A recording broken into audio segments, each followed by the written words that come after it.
Hoje vamos mergulhar no universo da Oracle, uma das líderes globais em software e soluções na nuvem. Desde a sua fundação, em 1977, a empresa tem sido uma pioneira na inovação em base de dados e, mais recentemente, em serviços na nuvem, transformando a forma como empresas em todo o mundo gerem os seus dados e operações. Neste episódio vamos explorar o negócio da empresa, as suas estratégias de mercado, os desafios do passado e as oportunidades de crescimento para o futuro. Será que a empresa vai conseguir acompanhar a forte concorrência e a que valor é que seria interessante adicionar a Oracle ao teu portfólio? Fica desse lado e vamos descobrir. Vamos a isso.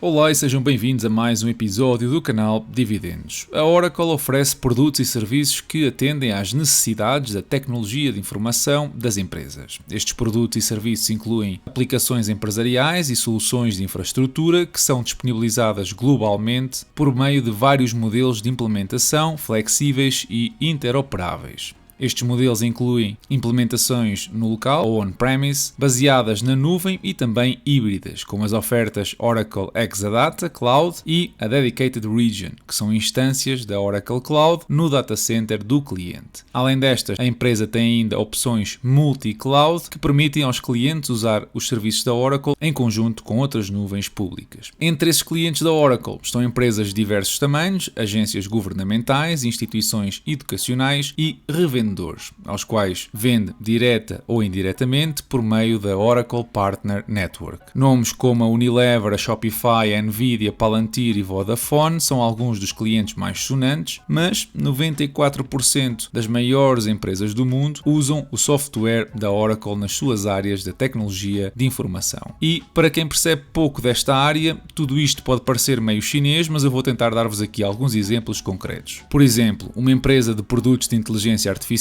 usa a Oracle Cloud Infrastructure, ou OCI, para criar e treinar modelos de inteligência artificial generativa, ou, por exemplo, uma empresa global de tecnologia usa a OCI para executar as suas ofertas de logística e aplicativos móveis. Por outro lado, uma instituição financeira multinacional pode executar as suas aplicações bancárias através da Oracle Exadata Cloud, e uma empresa global de produtos de consumo utiliza o Oracle Fusion Cloud Enterprise Resource Planning, ou ERP abreviado, para os seus processos contábeis, gestão de risco, cadeias de fornecimento e funções de planeamento financeiro. A todos estes tipos de serviços nós chamamos SaaS, Software as a Service, e a Oracle denomina carinhosamente os mesmos como Cloud Services. Estes são projetados para serem implementados rapidamente, intuitivos, de fácil manutenção e interoperáveis, trazendo assim várias vantagens na redução de custos para as empresas. Bom, conhecendo então mais ou menos estes cenários, a empresa divide o seu negócio em três linhas diferentes: o negócio da nuvem e das licenças, que representou 84% da receita no ano passado e combina a venda das soluções na nuvem e software com serviços de suporte. Estamos a falar de serviços na nuvem que fornecem acesso a aplicações e infraestruturas da Oracle, com contratos de subscrição, que geralmente vão de 1 a 4 anos, e suporte de licenças para software, com subscrições que são renováveis pelos clientes. As receitas das licenças na nuvem e licenças no local ou on-premise incluem as vendas de produtos de software, como a Oracle Applications e a Oracle Database, que podem ser implementados em ambientes na cloud, localmente ou híbridos. Importante também é que as receitas destas licenças são geralmente reconhecidas no momento da entrega do software. Depois tem uma segunda linha, o negócio do hardware, que representou 6% das vendas totais no ano passado, onde a Oracle oferece uma ampla seleção de produtos de hardware empresarial e software relacionado, como o Oracle Engineering Engineered Systems, servidores, armazenamento e hardware específico para indústrias, além de sistemas operacionais de virtualização, gestão e suporte de hardware. A maioria dos produtos de hardware é vendida por meio de canais indiretos, como os distribuidores independentes e revendedores. Os contratos de suporte a este hardware incluem atualizações de software, reparações e serviços de manutenção e são geralmente renováveis ao critério do cliente. Esta segunda linha de negócio tende a ter margens operacionais mais baixas do que o da nuvem e das licenças, devido aos custos adicionais de produção e distribuição. E por fim, a terceira linha diz respeito ao negócio de serviços, que representou 10% no ano passado e onde a Oracle vende assessoria na otimização das plataformas ou aplicações para uma melhor performance. As margens aqui são ainda mais baixas do que os dois segmentos anteriores. Outro ponto importante é que o ano fiscal da Oracle fecha em maio e se olharmos para os números de 2024, que fechou há coisa de mais ou menos meio ano, vemos uma dependência geográfica forte do continente americano que ajudou a receita a crescer 6% face a 2023. Vemos também uma dependência ainda mais forte do tal negócio da nuvem e das licenças, que já vos tinha mencionado, quando vimos o segmento em particular. Particular aqui também é que, como a Oracle só reconhece a receita ao longo do contrato da empresa, tem acumulado imenso capital, a que chama RPO, Obrigações de Performance Restantes, que neste momento totalizam quase 100 mil milhões de dólares e dão de alguma forma previsibilidade ao crescimento da empresa. Reparem que a Oracle já deu projeções de crescimento de 10% para 2025 e 12% para 2026, precisamente porque tem esta estratégia de ir reconhecendo este backlog como receita um pouco de cada vez. Retomando os dados de 2024, a empresa aumentou a compensação aos acionistas em 12%, um crescimento superior à receita e que vamos ter de perceber de que forma é que sobe artificialmente os fluxos de caixa. Olhando para os números da empresa, os 2,2 mil milhões de dólares representam 18% dos fluxos de caixa livres e cerca de 4% da receita, o que está dentro do aceitável para empresas deste tipo. Até ver, a questão da compensação é apenas um falso alarme. A Oracle conseguiu então cerca de 10 mil milhões de dólares de lucros líquidos em 2024, um valor que parece estar a crescer a 2 mil milhões de dólares ao ano desde 2022. E a nível de fluxo de caixa, podemos ver que dos 11 mil milhões de dólares de fluxos de caixa livres que vimos, 4,5 mil milhões vão para os acionistas em forma de dividendos, com 3 mil milhões a serem usados em recompras de ações, sobrando ainda bastante capital que entretanto foi usado para pagar obrigações comerciais e empréstimos. Dívida, portanto. Passando para o balanço mais recente, comunicado em agosto, vemos mais de 10 mil milhões de dólares de dinheiro em caixa e ativos intangíveis que representam metade dos ativos totais da empresa. Pessoalmente, prefiro ver valores mais baixos, mas eu entendo que para empresas de software não vamos conseguir ver valores muito abaixo disto. O que me deixa sim preocupado é a quantidade de dívida que está presente no balanço. Nós temos 9 mil milhões de dólares de dívida a curto prazo e cerca de 75 mil milhões de dólares no longo prazo. Esta dívida são praticamente obrigações ou dívida comercial à qual a Oracle paga juros entre 3% a 6% e cujas maturidades estão escalonadas em 5 mil milhões de dólares por ano. Ora, com o dividendo de 4,5 mais 5 mil milhões para o pagamento da dívida, uma estratégia de desalavancagem deixa então pouco espaço para recomprar ações ou aumentar o dividendo. E menciono estratégia de desalavancagem porque a dívida líquida da empresa fechou 2024 nas 3,6 vezes o EBITDA, o que supera largamente o meu rácio de qualidade. As agências de rating estão alinhadas com a minha opinião e avaliam muita da dívida com BBB, um valor ali perto do limiar do aceitável. É verdade que muita desta dívida é fruto da aquisição de Cerner em 2021, uma empresa de serviços digitais em hospitais, e portanto é expectável que a Oracle retorne a múltiplos de alavancagem mais baixos que tinha previamente a este investimento considerável. O próximo passo nesta análise passa mesmo por aí, olhar para o passado e perceber a trajetória da Oracle antes de começarmos a projetar o seu futuro. E olhando para a receita, vemos aqui um crescimento modesto de 3% ao ano desde 2015, com uma aceleração nos últimos 3 anos para 7% ao ano. O EBITDA mostra o mesmo comportamento, com um intervalo maior entre o que é o crescimento anual desde 2015,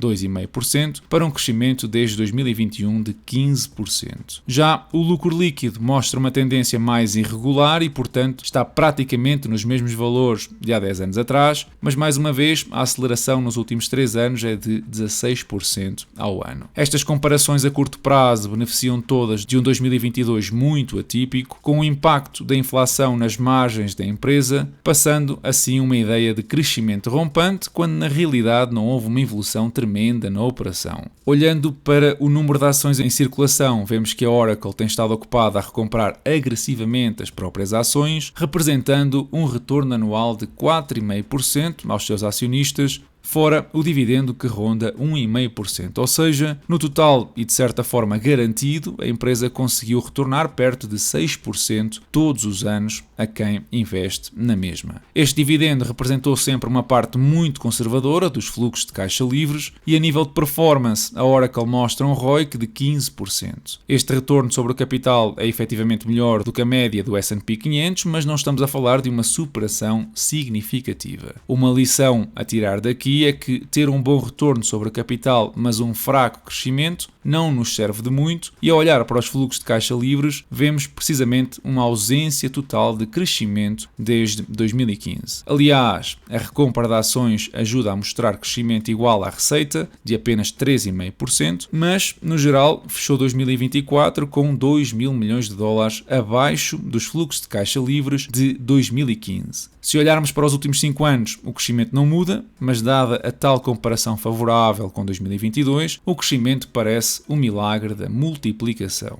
Bem, mas já chega de estar aqui a bater na mesma tecla, nós temos agora de projetar o futuro, afinal de contas, a partir de que valor é que a balança entre o risco e o potencial pende mais a favor deste último. E primeiro é preciso perceber que a Oracle compete em muitos dos seus serviços de cloud com os gigantes Microsoft e Amazon e apesar de haver espaço para todos, nem todos vão conseguir crescer a ritmos elevados. A Oracle não é um líder e está muito longe de o ser, com uma cota de mercado de apenas 2%. O mercado da computação na nuvem é um dos mercados que se espera que cresçam a 2 dígitos até 2030, sobretudo nos Estados Unidos, a região mais importante para a empresa. Assim que a Oracle está focada em captar grande parte deste investimento, com um aumento considerável da disponibilidade global e, consequentemente, do CAPEX. Se o número de regiões geográficas disponíveis é por si só impressionante, o que dizer do aumento do CAPEX previsto já para 2025 em mais de 100%. Esta ambição é equiparada pelas projeções da receita, em 2029, superior a 100 mil milhões de dólares, o que é praticamente o dobro da receita atual. Entrando então para as projeções do EBITDA, eu vou tomar as projeções da empresa como base e definir em 2029 uma margem EBITDA de 43%, resultando isso em 43 mil milhões de dólares nesse ano, ou seja, a empresa teria de crescer 15% ao ano até lá. A partir daí, eu reduzo o crescimento progressivamente até aos 8%. No geral, esta projeção assume um crescimento entre os 9% a 13% ao ano, um múltiplo de saída de 19 vezes e uma alavancagem de 2,4 vezes o EBITDA. O valor de uma ação em 2034, nestas condições, seria superior a 400 dólares, resultando assim num retorno anual de 9% face ao valor atual de mercado. Agora, é preciso ter em conta que estamos a falar de um EBITDA que vai mais do que triplicar na próxima década e que a Oracle andou muito longe desta performance no passado. Portanto, muita desta história é baseada em expectativas e especulação à volta de uma superação na procura e na execução por parte do quadro executivo da empresa. Mudando atenções para os fluxos de caixa relativos aos acionistas, um crescimento alinhado com os valores do EBITDA, e atenção que até é provável que cresçam mais devagar devido à tal redução da alavancagem, mas mesmo a assumir um crescimento em linha com o EBITDA, o valor intrínseco de uma ação rondaria os 90 dólares. Ora, atualmente o mercado valoriza a ação a mais ou menos no dobro, pasmem-se, tornando completamente proibitivo, na minha opinião, qualquer olhar mais sedutor do meu portfólio. Mesmo olhando para o múltiplo preço-benefício, a Oracle está hoje no mercado a 26 vezes os lucros do próximo ano, quando a sua média histórica é de apenas 20 vezes. Ora, isto reforça a ideia de que a expectativa dos mercados à volta desta empresa é que vai crescer muito mais do que conseguiu fazer no passado, mas pessoalmente eu acredito que o risco aqui é muito superior à oportunidade e afasto-me completamente desta empresa. Os fluxos de caixa são mais ou menos constantes, é verdade, mas a empresa vai trilhar os próximos 10 anos investindo fortemente em CAPEX ao mesmo tempo que tenta reduzir a dívida e aumentar ligeiramente o dividendo. A correr tudo bem, o rendimento está alinhado com o mercado, a correr mal pode perfeitamente cair mais de 30% e voltar ao marasmo que mostrou desde 2015. De qualquer forma, eu gostaria de conhecer a tua opinião sobre a empresa assim que passa pela caixa de comentários e deixa o teu bitite. Esta foi uma semana agradável para a maioria dos índices mundiais, com o nosso PSI a ser mesmo um dos que apresentou melhor performance. Já com uma semana negativa ficaram os índices chineses depois de alguma incerteza nos estímulos económicos da semana passada. Em relação a notícias, depois de fechar 2023 com uma contração ligeira no PIB, parece que 2024 vai trazer mais do mesmo para a Alemanha. Espera-se uma contração mais modesta, de apenas 0,2%, mas isto demonstra bem o cenário de impasse em que se encontra a União Europeia. A máquina produtiva que a Alemanha gripou e o resto dos países estão a caminhar no mesmo sentido. Aliás, temos visto o impacto nas grandes fabricantes automóveis a apresentarem contrações significativas e a ponderarem ou até mesmo despedir alguns funcionários. Enquanto as taxas de juros não caírem significativamente, não acredito que venhamos a assistir a uma recuperação. Isso é,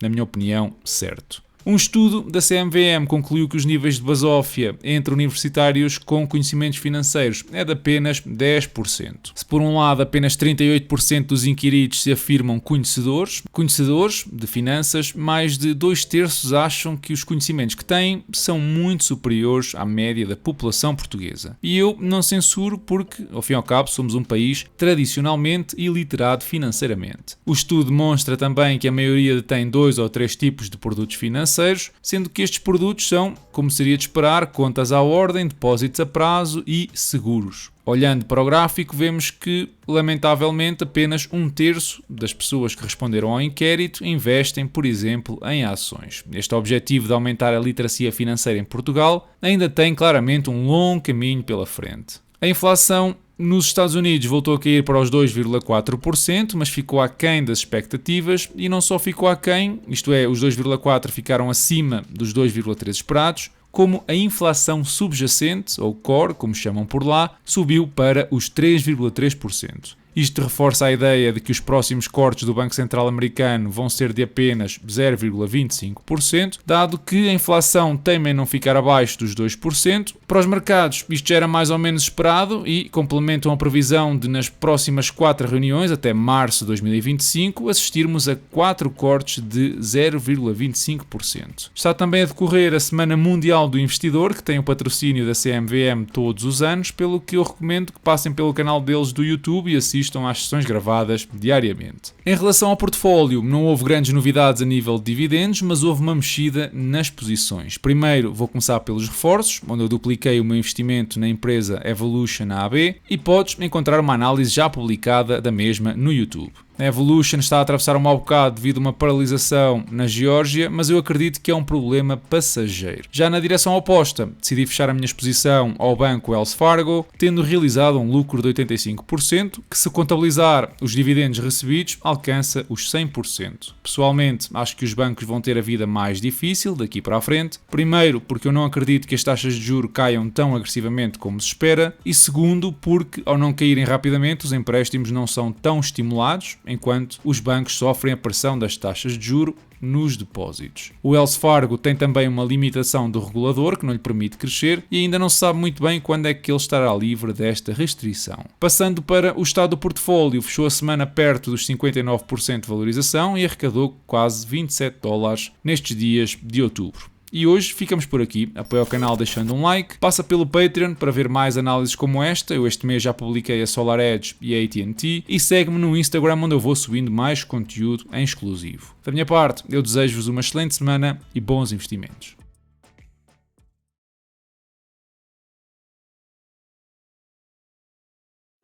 Eu acho que o Estado devia ter um papel regulador da economia, regulador das várias áreas e não tão interventivo. Acho que as empresas estamos a falar de criar riqueza. Eu acredito que criar riqueza é nas empresas, por isso preferia que o Estado não atrapalhasse as empresas. Muitas vezes o Estado procura substituir-se às empresas em vez de deixar a economia funcionar. E eu vejo isso em 2 áreas muito específicas. A política fiscal pode ser usada para muito mais do que recolher impostos. Eu tenho a certeza que os impostos são vitais para a economia e vitais para manter a máquina do Estado a funcionar, Se a máquina do Estado não fosse tão excessiva, de certeza não precisaríamos de tantos impostos. Mas, por outro lado, a burocracia com os impostos é de facto um problema para as empresas. Nós vimos na peça, desde que o imposto IRC nasceu, mais de 1000 alterações. É muito difícil sequer perceber para a maior parte dos empresários as obrigações fiscais que têm. Por outro lado, há um número assustador em Portugal, que é a quantidade de horas que se perde só para cumprir fiscalmente. Vi um estudo, já com alguns anos, de mais de 250 horas que uma empresa pequenita perde a cumprir fiscalmente com o Estado, enquanto que em países como a Estónia é menos de 50 horas. Toda esta área, isto não ajuda a criar riqueza. Noutra frente, acho que o Estado poderia ter um papel muito importante na legislação laboral. Eu acredito que é preciso proteger as pessoas de determinadas empresas com práticas irregulares, mas a legislação laboral que nós temos é muito rígida ao ponto de proteger a incompetência. Ao proteger a incompetência, torna tudo difícil. Torna difícil mais ambição, torna difícil às empresas crescerem e serem mais profissionais, e o Estado aqui tem um papel muito importante que poderia realmente ajudar regulando o mercado de trabalho, criar mais condições para criarmos mais emprego, termos salários muito mais altos.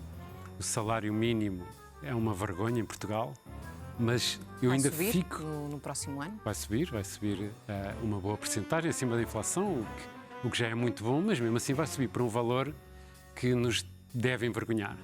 Mas mais que o salário mínimo, é o salário médio é que nos deve envergonhar. A questão é, será que ainda temos salários médios? Temos baixos. Temos o salário. Cada vez mais próximos do salário mínimo. Cada vez mais próximo do mínimo. Por isso, todo este debate que estamos aqui a ter de criar riqueza é realmente muito importante, e o primeiro impacto que tem que ter é na produtividade, para as empresas poderem dar mais salários. Se pudermos tirar, como o Zé dizia, a maior parte dos obstáculos que as empresas têm, estou confiante que eram capazes de ir muito mais longe a criar riqueza em Portugal.